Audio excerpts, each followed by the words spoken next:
प्रिय दर्शकों, हम और हमारे ग्रह चैनल पर आपका स्वागत है।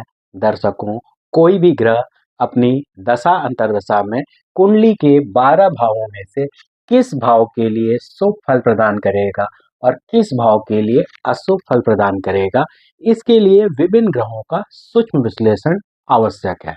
सूक्ष्म विश्लेषण में ग्रहों की मित्रता एवं शत्रुता एक बहुत ही महत्वपूर्ण पहलू है। पिछले वीडियोस में हमने ग्रहों की नैसर्गिक मित्रता और ग्रहों की तात्कालिक मित्रता का स्पष्ट वर्णन किया है।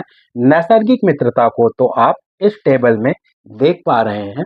तात्कालिक मित्रता के बारे में मैंने क्या बताया था कि किसी भी ग्रह से दूसरे, तीसरे, चौथे और 10वें, 11वें, 12वें घर में स्थित ग्रह आपस में तात्कालिक मित्र होते हैं तथा किसी भी ग्रह से 5वें, 6ठे, 7वें, 8वें, 9वें घर में स्थित ग्रह आपस में तात्कालिक शत्रु होते हैं तथा एक ही घर में यदि दो ग्रह स्थित हैं तो वो भी आपस में तात्कालिक शत्रु होते हैं। अब एक बात हम लोगों को दुविधा में डाल देने वाली है कि नैसर्गिक रूप से तो कोई दो ग्रह आपस में मित्र हैं, परंतु तात्कालिक रूप से वे आपस में शत्रु हो जा रहे हैं। तो अब हम उनको मित्र की श्रेणी में रखें या शत्रु की श्रेणी में रखें, इस दुविधा को दूर करने के लिए ही पंचदा मैत्री चक्र बनाया गया है।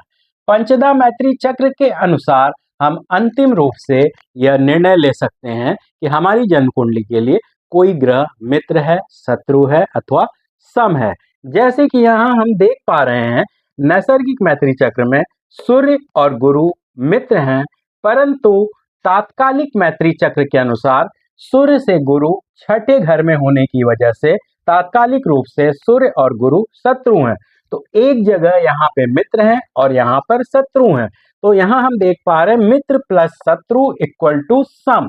इसका मतलब कि अपनी दशा अंतर्दशा में मित्र प्लस शत्रु इक्वल टू सम, मतलब गुरु और सूर्य एक दूसरे के साथ ना तो शत्रुता निभाएंगे और ना ही मित्रता निभाएंगे, बल्कि सम अवस्था में पड़े रहेंगे, एक दूसरे का ना कि नुकसान करेंगे और ना ही फायदा करेंगे।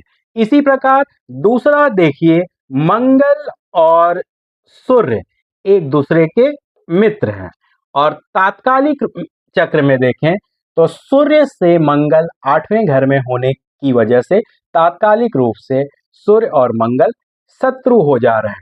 तो यहाँ पर भी मित्र प्लस शत्रु का सिद्धांत लागू होगा और दोनों मिला के सम हो जा रहे हैं। इसका मतलब सूर्य और मंगल दोनों ही अपनी दशा में एक दूसरे को ना कि फायदा पहुंचाएंगे और ना ही नुकसान पहुंचाने की कोशिश करेंगे, बल्कि सम अवस्था में एक दूसरे के घर को छोड़ देंगे।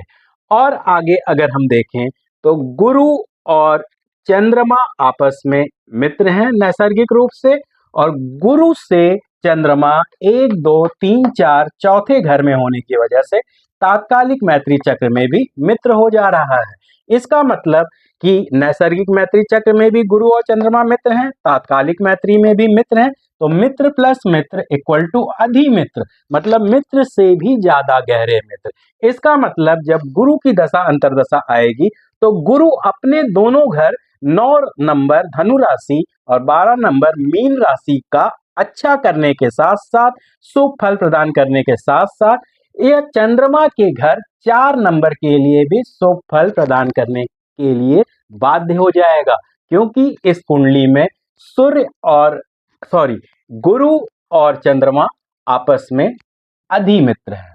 इसी प्रकार हम अगर देखें तो शनि और बुध आपस में मित्र हैं और यहाँ पर शनि से बुध 8वें घर में 1, 2, 3, 4, 5, 6, 7, 8 8वें घर में होने की वजह से शनि और बुध आपस में तात्कालिक शत्रु हैं और यहाँ नैसर्गिक वाले में मित्र हैं। तो मित्र प्लस शत्रु इक्वल टू सम। इसका मतलब शनि अपनी दशा अंतर्दशा में बुध के घर के लिए ना तो अच्छा करेगा और ना ही बुरा करेगा, और इसी प्रकार बुध भी अपनी दशा अंतर्दशा में शनि के घर के लिए ना ही अच्छा करेगा और ना ही बुरा करेगा। यहाँ पर हम देख सकते हैं कि मंगल और सूर्य एक दूसरे के मित्र हैं, परंतु यहाँ पर मंगल से सूर्य 6ठे घर में होने की वजह से तात्कालिक रूप से शत्रु हो गए हैं।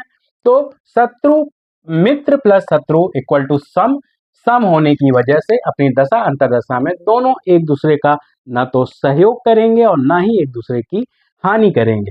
तो इस प्रकार हम यह समझ सकते हैं कि अंतिम निर्णय पंचदा मैत्री चक्र के अनुसार ही लिया जाएगा। पंचदा मैत्री चक्र के अनुसार ही हम यह डिसाइड करेंगे कि हमारी जन्म कुंडली के लिए कौन सा ग्रह मित्र है, कौन सा ग्रह शत्रु है, कौन सा ग्रह सम है, कौन सा ग्रह अत्यधिक मित्र है और कौन सा ग्रह अति शत्रु है। तो दर्शकों, यदि यह वीडियो आपको पसंद आया हो तो वीडियो को लाइक करना ना भूलें, तथा यदि आप समझ गए हों इस वीडियो को तो बताएं कि इस कुंडली में बुध और चंद्रमा आपस में अधिमित्र, मित्र, सम, शत्रु या अधिशत्रु की श्रेणी में रखे जाएंगे। और अगले वीडियो में मैं ग्रहों के अंशों के आधार पर ग्रहों के बल की चर्चा करूंगा। तो यदि आप ग्रहों के अंशों के आधार पर ग्रहों के फल को जानना चाहते हैं तो चैनल के साथ बने रहने के लिए चैनल को सब्सक्राइब करना ना भूलें। राधे राधे।